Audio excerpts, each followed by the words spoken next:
All right, so we are pleased to be joined by the president of the Framingham Teachers Association, Chris Mulroney. We appreciate you coming into the studio today to talk with us during a very busy time with the FTA. It's good to have you in the studio. Yeah, thanks for calling. It's a very busy time in general for the city as a whole. It's the middle of budget season, and a big part of that, of course, is the Framingham Public Schools budget for the upcoming fiscal year. And there's been plenty of chatter, plenty of developments over just the last couple of weeks, just to set the scene for people who may not be aware.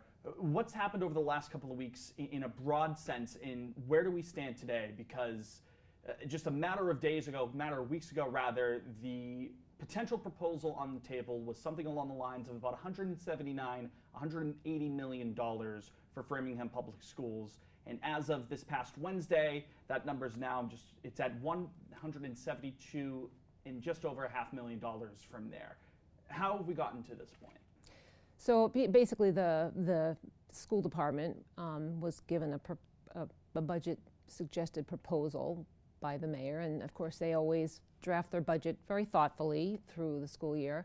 I'm not part of that process, but it is a long and lengthy process, as you can probably imagine, and they had to make some cuts to try to meet the mayor's proposal, which he has not yet voted on or submitted, but each department got a suggested proposal. And in the last week or so, there were some needed cuts that needed to be made to meet that proposal. Most recently, they cut some administrative positions, as well as some cuts to transportation, but there's still $1 million over what the original proposal was from the mayor. So that's where we are right now. Yeah, the 171.6 to 172.6 is currently where it stands. Now, bringing it back to last week, the FTA was in front of the Memorial Building advocating for $174.2 million through a tax levy up to the highest allowable 2.5%. With that in mind, with it now standing at 172.6, that being the requested budget from the school committee, what's the general sentiment within the FTA following that development? Well, I think there's hope that there will be no student-facing positions that are going to be cut, because those were what the district attempted to make in a very thoughtful way, was to cut positions that had the least amount of impact to students.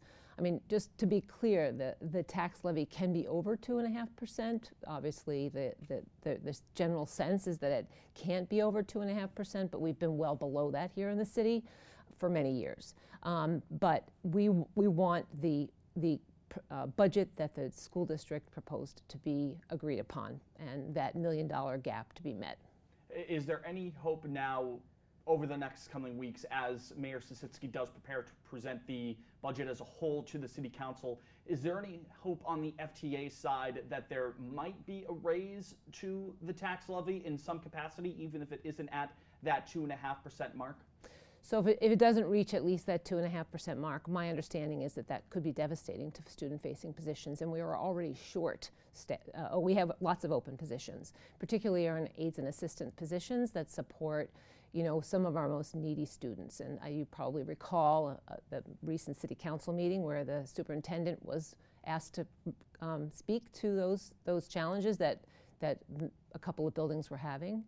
Because there are openings in those positions, and there are staff who are leaving because those positions are well underpaid. So we have high hopes that the city will meet that $1 million gap, and then some perhaps, but at least to meet that $1 million mark. And the mayor has previously expressed support of potentially raising the levy to meet that number. And I'm sure residents within the city have various different opinions on that. For people who may be hesitant to seeing the property tax levy raised upwards of 2.5%, what would your reaction to that be? What would your response to any worries regarding a raise to the property tax be within the city? So I mean, the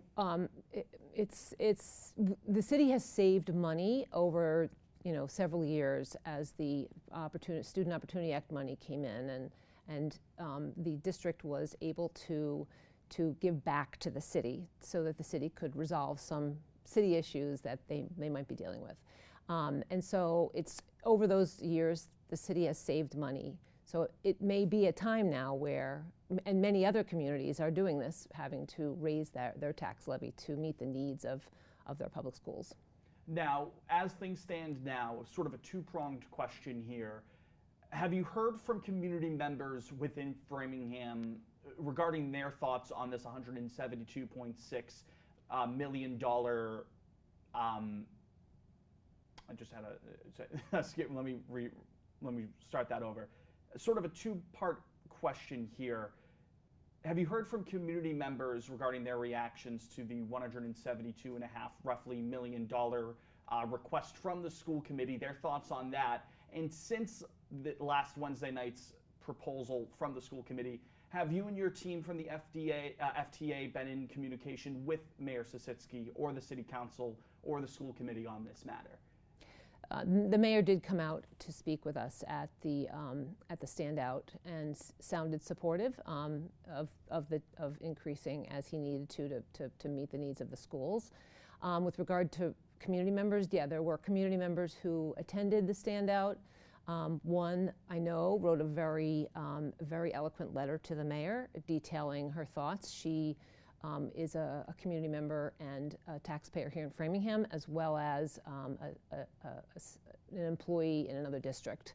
But she spoke, as someone who's going to potentially be impacted, as that this is needed, that the increase wouldn't be significant enough, but it would be impactful overall to the public schools. Now, say that this request from the school committee is eventually passed. I know we mentioned it off air before we started recording that there's still a long process with this regarding all aspects of the budget, especially with the school committee part of the budget, the public schools part of the budget. But say that this $172.6 million request is eventually approved and part of the FY25 budget. What would you foresee as the next steps on the FTA end of things, if that is the reality that comes to pass? Well, we just want to make sure, again, that, number one, most important is that, students are supported and that the right positions are filled so that, we can support the needs of all of our, wonderful students in all of our schools. It's hard to see employees leave for different reasons, and then they then impact the support that the kids get. And we, as a union, want what's best for the students.